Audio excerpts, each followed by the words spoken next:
What's up, guys? Redpill Station here. We are here with the Black Panther review. I'm here with Rob Coates. I'm Tony Scroggins, and we're going to talk a little bit about the movie. Just to let you guys know that in the beginning, we're not going to put out the spoilers yet. We're just going to give our first reaction, but I'm thinking we want to kind of get into a little bit of some spoilers about halfway through, just because I think they need to be talked about. They're pretty amazing, and if you've already seen the movie, this will be a really good video for you to watch. So pretty much, Rob, what were your first initial thoughts on the movie? Um, Definitely thought it was amazing. Um, Watching it, my initial reaction, I was able to, see it twice. Hmm. And kind of both had the same type of feeling, masterpiece, you know, both times seeing it. But seeing it a second time, you're able to catch some things that you may have missed the first time. But definitely my initial reaction was amazing. It was a masterpiece. Sure. Nice. Someone for me, shoot, I'll be honest, I wasn't. I a little salty, for a couple of reasons. Reason number one being that I just wish I was a kid and this was coming out. Just Right. because I've always um, coming from someone obviously who's black, and you're out there on the play, and this is for just so people get a perspective. You're out there on the playground with kids, and all of a sudden everybody's like, I'm this superhero, I'm Superman, and I'm Aquaman, and all of a sudden, I'm like, well, I'm Wolverine, and all of a sudden all the kids are like, no, you're not, you're black, and I was like, oh, dang, truth. Like I just was like, damn, I can't be that. So I was a little salty at first, so I wasn't too excited, but after watching it, like my mind was blown. I couldn't believe how good it actually was as a film. It literally overcame all my expectations. Like, I just think definitely the top film right now of 2018. Oh yeah, So, you're just starting. I think there's a lot of movies that's going to come out, but I think it was, there's pros and cons of the movie, for sure. It's hmm not a to me. My initial reaction to it is a masterpiece, but that's a combination of kind of how I felt emotionally, hmm and then also the structure of the film. yeah, But it's not without flaws. There are some things that I feel that could be done up, but they're very minute. The pros of the movie, the things that worked amazing. When you get, and we'll get into spoilers here a little bit later, but in particular, these Marvel movies, especially, they've struggled when it hmm comes to depicting a good villain. A lot of these movies in the MCU, as they call it, since the first Iron Man in 2008, who you was know, the villain for Spider-Man? was the Vulture. Now they've gotten better. They've got in the last few films, if they've gotten better. I think they've tried to focus and given the villain a good Hmm. why they're doing what they're doing. But prior to that, like Loki has really been the only villain that's had any type of longevity, any type of arc about him, Right. any type of Hmm. story arc. Um, but I think what Black Panther did is it knocked it out the park. The acting prowess that Michael B. Jordan put on, playing Eric Killmonger in this movie, Hmm. definitely to me made him the best Marvel villain to date. Out of all Nice. 18 films that they've made in this entire Marvel Cinematic Universe, since the first Iron Man, I think he portrayed the antagonist very well. And I think that to me it was a standout. Like, and we'll get into it. A lot of the other characters in this movie were standouts.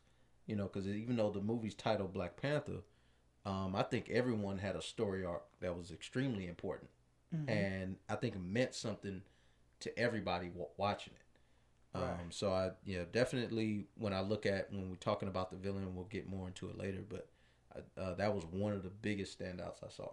It's crazy because thinking of other villains out there, I can't think.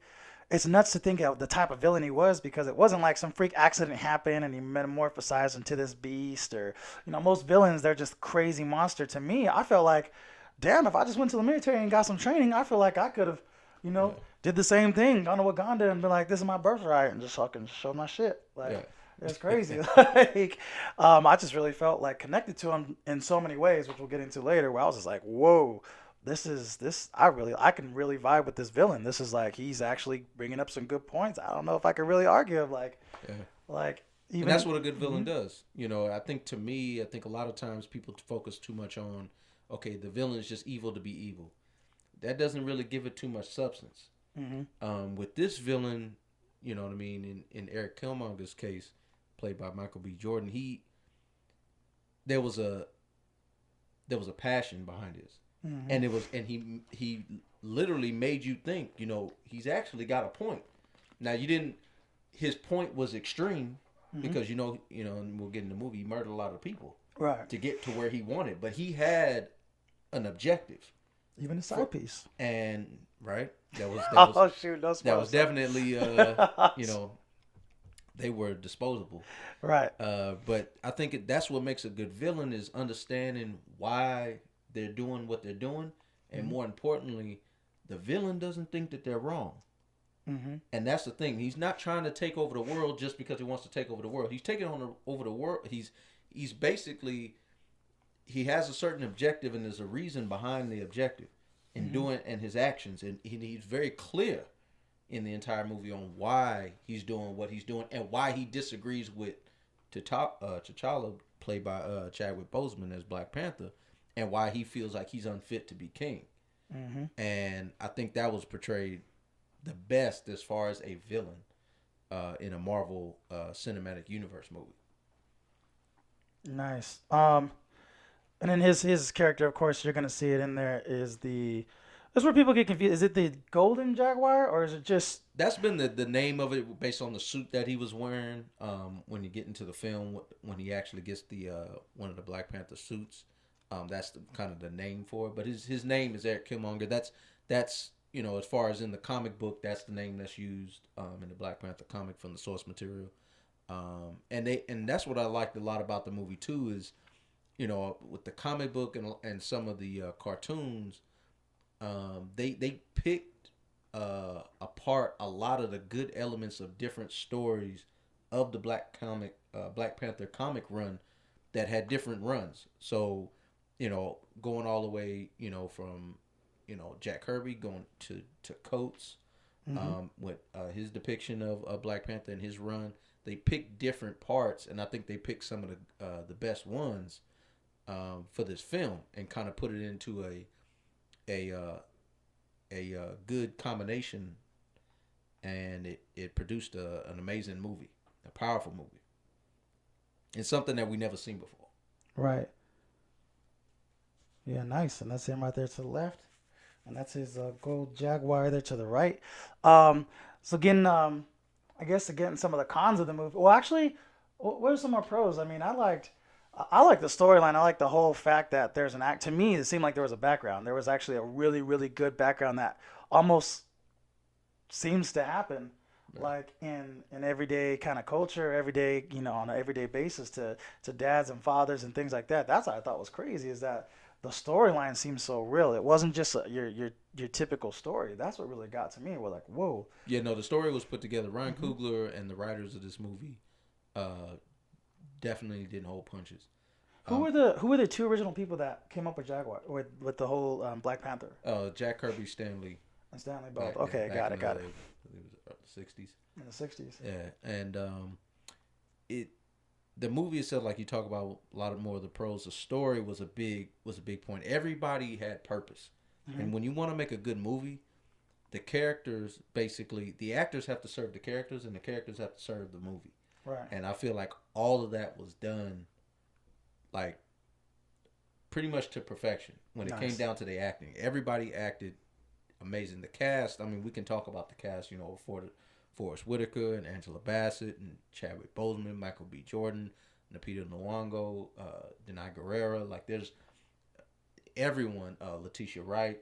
Hmm. So the cast in this movie from jump, when you talk about prior to this movie coming out, there was a big fever pitch, feeling when it came to this movie. A lot of people were excited to see this movie, especially this cast. And like you spoke to, dealing with the pros, the story definitely Ryan Coogler, like I said, directed an amazing film. The character served the story extremely well.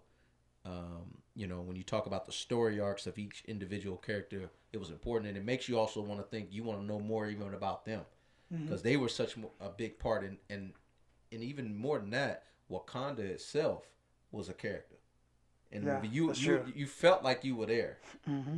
and I feel like they depicted that greatly. Kind of going to some of the cons, and it's very few, and it's almost nitpicky. I thought that the end scene, the fight scene, I think it was a little CGI heavy. That was one of the things that kind of pulled me out of it. I wish it was much more practical effects. Mm-hmm. Them actually being in their suit. I think the technology when it comes to a lot of those things are you know well within reach of making it a lot more realistic. Mm-hmm. In that sense, and more believable. Now I understand, we're gonna use CGI in a lot of these movies, and a lot of times they do that. But I feel like that pulled me out a little bit Right. when it came, because especially when they were falling down, like that looked real cartoony. Like that felt like that could have been done a little bit better. But Right. I mean, that's something small. That doesn't have anything to do with the story or nothing Mm-hmm. like that. The quality of the film, it just had to, that's something that could have been altered. But to me, that's really it. It got slow a little bit in after the beginning. I thought the beginning was slow. It started to slow down a Right. little bit. Yeah. But to be honest with you, it as soon as Eric Killmonger hit on the scene, when they Mm-hmm. went to that museum scene, which we'll get here in spoilers anyway, Mm-hmm. like that's when it started to pick up. Right. And I was like, okay, now I'm fully in. Even though I was in from the beginning, and it speaks to a lot of people being excited about this because Black Panther was already introduced. Right. Being in Captain America: Civil War back in Mm-hmm. the 2016 when that movie came out, and so people already, and in that movie, he had a very strong presence and everlasting presence in that movie, which Mm-hmm. made that movie great. And I think people wanted to see their basically his own isolated solo film Mm-hmm. to depict his story arc, His and origin which story. I think that was done really well, and that's like I said, when we get to the cons, that is very nitpicky. Like Mm-hmm. to me, it just wasn't a perfect film, and it's hard to be perfect. Like it's hard to say this movie's a 10 out of 10 or a 5 out of 5, whichever scale score you want to give it. But it's to me the pros of this outweighed the cons immensely. Who was? I'm trying to think of any other cons. Who was that dude that played? The ritualistic dude, the uncle that got killed. Waterfall. So T'Chaka's brother, Right. So we're gonna get as into spoilers. We Njobu. probably already got into spoilers anyways. But yeah. Yeah, we can get to spoilers. We're gonna basically get into Njobu. So Yeah. that's Eric Killmonger's father. Yeah, the dude he killed, right? Yeah, man. I don't know. I just wish. What do you mean? Are you talking about Zuri, the one that was played by Forrest Whitaker? Yes, him. Okay, no. Forrest So yeah, Whitaker's that's character. uh, he was with in Njobu Mm-hmm. in Oakland. So when they basically get to the movie and those two there, they put out these Wakanda's, and kind of give you just a brief breakdown. Wakanda puts out these war dogs, as they call them. Mm-hmm. So they basically in every part of the world kind of keep an eye on things. How the world's working. If they're getting close to finding out about vibranium, you're just keeping a lookout on the outside world. And in this case, T'Chaka, who's the king Mm-hmm. at this time, he sends out he had sent out his brother, Njobu, who had a son, who was Eric Killmonger. Right. And what he ends up finding out is basically Njobu is helping Ulysses Claw, who's a villain in the movie, steal vibranium, and they were able to steal a huge chunk of that, in which some people were killed during an explosion when he tried to attack. And this is back in the early 90s. In that time, this is when this take place as far as the movie's concerned. And basically, Zuri's character, Njobu didn't know that he was a war dog also, and Right. he was looking out. So when King T'Chaka came to basically confront him about it, he wanted to make sure if he was lying or telling the truth, and he ended up finding out that he was helping Claw steal vibranium, and basically in the movie, King T'Chaka has to make a choice and actually kills his own brother in Right. Jobu because he was trying to kill Zuri. He drew his weapon out on him and he thought he was gonna kill him, so he had to take action. And in that, they left Eric Killmonger there by himself, who he went through his story arc, and that's what we touched on it as far as the villain. I know a lot, and we'll probably keep going to it because to me, he was one of the more interesting characters in the movie. Is the fact that they kind of created this monster. Yeah. Like they basically they left this child there instead of taking them with them back to Wakanda. They just left him, and then he went through his entire life, in Oakland, going through the struggle that a lot of black people today go through in all inner type of inner cities, especially in this country, and that kind of birthed a monster in this sense. In the sense of the extreme that he was willing to go. Now I will say, when you start dealing with the philosophy that he had, he wasn't all the way wrong. I think it's some of the methods may have went, overboard, things like that. So I think as far as the starting of the movie, I felt like it really drew you in to what was going on. That's why it had to be slow. Yeah, and and it's an origins film.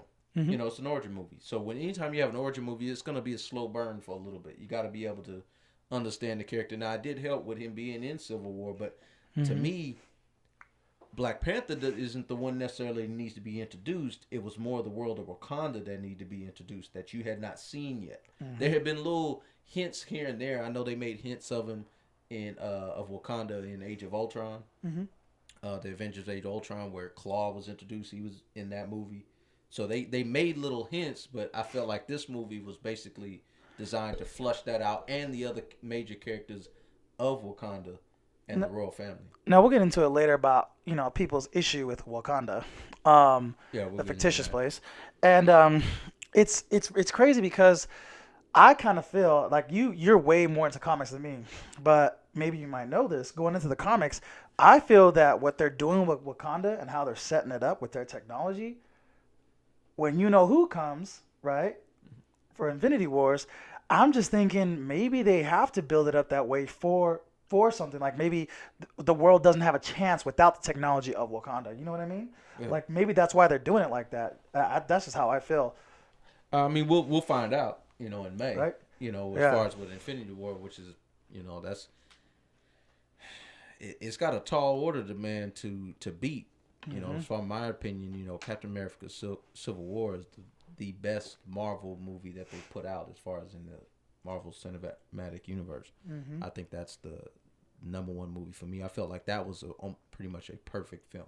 Right. As far as direction, acting, the action, the emotional sequences, the even the humor was placed exactly where it needed to be, that type of thing. That's why I think Civil War was the best. But Black Panther to me did the same, especially with the humor. I felt the humor in the movie was placed. See, I don't know. Well. I love Black Panther, but I don't know if it to me beat Guardians of the Galaxy 2. Guardians of the Galaxy 2 was to me was so perfect, where it was just like father-son complex, the whole deal with like the storyline to me and the humor was, I don't know, like Guardians of the Galaxy 2 I was just like in love with. I don't know, man, it's tough. It's I almost hard. put them at the same level. I actually went on Facebook, I put out a top 5. Now I didn't put them in order, but it was funny though. I actually started thinking about it and I was like, okay, I think I can put all 18 of these movies in order. Now with my top 5, I had put, Captain America Civil War, the first Avengers, Black Panther, Captain America Winter Soldier, and then the first Iron Man. That was my top 5. Oh, that's a good. Because I felt I felt like all those movies, as far as the direction, the acting, the storyline, they all made sense and they all did service to the story. The characters did service. I didn't think of Iron Man 1. That's funny. Yeah. And Iron Man 1 to me, it started it all, and to me, it still holds up today, even being 10 years ago. Right. That was 2008. That's crazy. And we'll get into it. Black Panther on a movie alone, take the emotional side out of it, Mm-hmm. and the fact of what it, because right now it's a media hot button Mm-hmm. especially when it comes to the social media, as far as people being excited for the movie, people, putting their reviews out there and their feelings and thoughts about what they saw Mm-hmm. about the movie, or the excitement around it, the buzz is pretty high. Um, Taking that to a side, the movie itself worked on so many levels. Mm-hmm. The storyline, the acting, just on a technical standpoint, the movie was great. When you add in the feeling that you get, especially if you're black, Mm-hmm. that's what magnifies it. And I think that's also why the movie is doing well. Like I just looked up today, Mm-hmm. the 3 day weekend, it's at $193 million. My It's gonna God. be well over 220 million for the 4 day weekend, because it's President's Day tomorrow. I'm going again too. We're gonna And watch it again. to put it in perspective, there's only one movie that made more than $193 million in Civil a War. 3 day weekend, and no, it was the first Avengers with a Oh. 207 million. Oh wow. The movie that was number two was Avengers: Age of Ultron at 191. So to put this in perspective, you have a solo movie. This is a solo first movie for a Hero. character Mm-hmm. making more money than a movie that has an amalgamation of characters. When Captain America and Iron Man and Hulk and Hawkeye and all these different type of characters, then they introduced Vision and Scarlet Witch. This movie made more than that in the 3 days. Mm. Now, granted, you have I think you have a lot of elements that contribute to that. One being it a great fucking movie. Mm-hmm. On top of that, it is the cultural aspect. As far as just black people being excited seeing themselves depicted, other than a gangbanger, somebody playing in basketball, Mm-hmm. or a slave, or somebody in chains. And I think that's to me what makes it so much more of an epic film and a historic film. In that hindsight, that's how I How do